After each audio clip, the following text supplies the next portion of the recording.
Eh bien, ravi de vous retrouver pour ce nouveau tableau. Alors cette fois-ci, on va être sur l'Éden et la création. C'est un peu la suite de ce que j'avais évoqué dans les deux vidéos sur les cosmogonies, les complots et le christianisme que vous pouvez voir donc ici, je pense, en haut à droite. Alors comment débute notre Bible? Au commencement, Dieu créa les cieux et la terre. La terre était informe et vide. Il y avait des ténèbres à la surface de l'abîme et l'Esprit de Dieu se mouvait au-dessus des eaux. Dieu dit que la lumière soit et la lumière fut. Voilà comment ça commence la Genèse. Pour ce thème, nous allons, si vous le voulez bien, aborder en quelques étapes tout d'abord le principe de la création dans la Bible, puis la destruction, symbolisée par la chute d'Adam et Ève.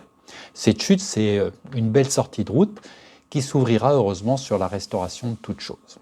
Donc c'est un récit, comme tout ce que l'on voit dans les traditions et tout ce que l'on entend, partout, que ce soit la Bible ou ailleurs.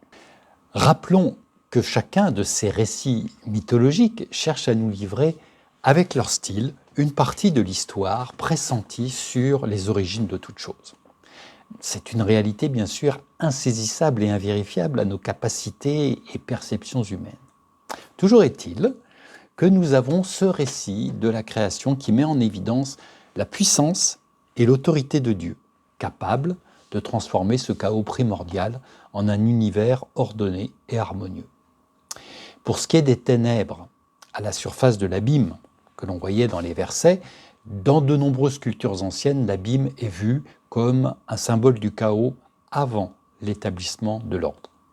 La création derrière l'architecture complexe de chaque système, c'est aussi le principe d'harmonie, de ce qui est plénitude de l'être et qui va suivre le chaos initial.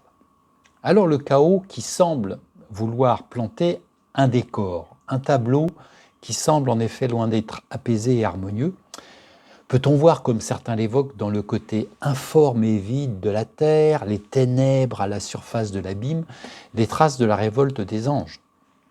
Révolte menée dans les cieux par Satan qui aurait précédé la création des humains.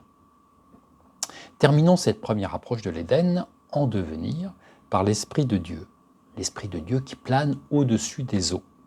Ici, c'est le terme hébreu « ruach » qui signifie à la fois esprit, souffle et vent. Ce souffle divin est ici une manifestation de la présence active de Dieu, prête à agir. Il plane au-dessus des eaux. Le verbe planer suggère une action douce mais puissante, comme une force protectrice en préparation pour l'œuvre créatrice qui va suivre. C'est l'image, si on veut, de l'Esprit de Dieu planant, évoquant un mouvement doux et protecteur, comme une mère oiseau qui veille sur ses petits.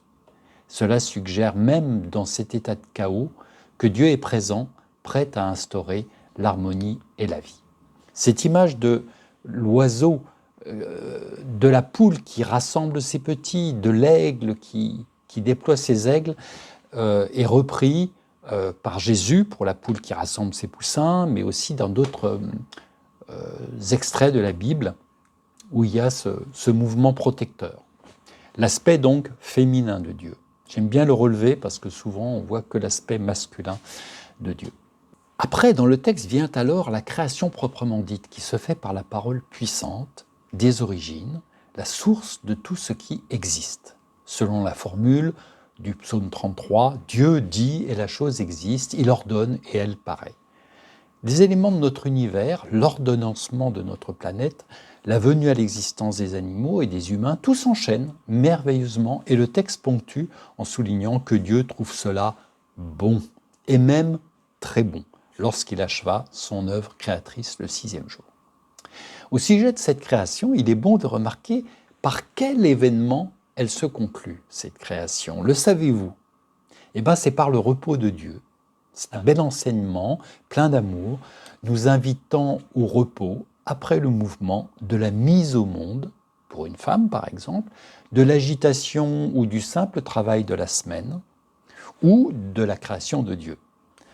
Ce repos de Dieu, faites ce que je dis, mais aussi faites ce que je fais, à savoir reposez-vous, est riche d'une sagesse qui nous dépasse, et nous le verrons ensemble lorsque j'aborderai le thème du repos de sabbat. Dieu a béni ce jour pour que chaque fin de semaine, l'image du repos éternel nous sorte du vouloir faire de la semaine pour aller vers le savoir-être en lui, notre source à tous. Être avec lui dans l'amour me procurera naturellement l'écoute et le service à l'autre. Tout cela ne pouvant s'exprimer pleinement que lorsque je m'abandonne en conscience et connaissance à l'amour transcendant et libérateur. Amour manifesté parfaitement dans le Christ Messie. Ce jour 7e donc sera saint, c'est-à-dire il est mis à part, il est béni. Il évoque le repos, le retrait, la rencontre et la gratitude. Donc la fois prochaine, nous aborderons la création du genre humain qui pointe le bout de son nez, pour le meilleur et pour le pire. Soyons heureux autant qu'il soit possible. C'est mon souhait pour chacun d'entre vous et pour moi-même. Et si c'est difficile, demandons humblement et avec détermination de l'aide d'en haut et des femmes et des hommes bien intentionnés qui croisent notre chemin. À bientôt.